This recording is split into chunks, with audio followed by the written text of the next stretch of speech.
Resilience has been a buzzword for a while now, and we all want to have resilient kids. The thing is, when I ask parents what it means, I get the same definition every time, and I just don't reckon it's the best definition that's out there. Parents always say, oh, resilience is bouncing back. Here's the thing, when you've gone through something difficult in your life, did you bounce back? Or did it change you? Did it go through you and affect who you became? I reckon if we want to help our kids to be resilient, there's a couple of things that we can do that are much more useful than saying, come on kiddo, you just got to bounce back. The first thing that we need to do is help them to know who they are. So there's a professor of psychology at Emory University called Marshall Duke. Professor Duke has done this great research looking at how kids identify themselves. Do they know who they are? And of course, little kids don't.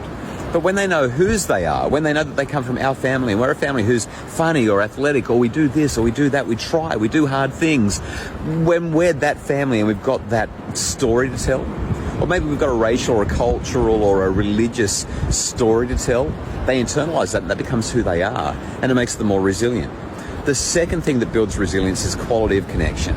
The kids have got to know that they're worthy of your love all the time, unconditionally worthy, that they are enough. But I reckon the third thing, and this one's the clincher, if you want to raise resilient kids, they've got to feel like they've got options. They've got to feel like they've got the capacity to solve problems. So you know when your child's saying, I can't, it's too hard, I want to give up, I don't want to do this anymore. Sometimes we want to give them tough love. Come on, you can do it, tough it out, you've got this. It doesn't work so well. Sometimes we want to pick them up and nurse them and cuddle them and say, it's okay, kiddo, you don't have to do it. That doesn't help them to become resilient either. You know what it does, though? When we help them to work out what their options are. When they say, I can't do it, it's too hard, and we say, well, how do we solve this problem? What are our options?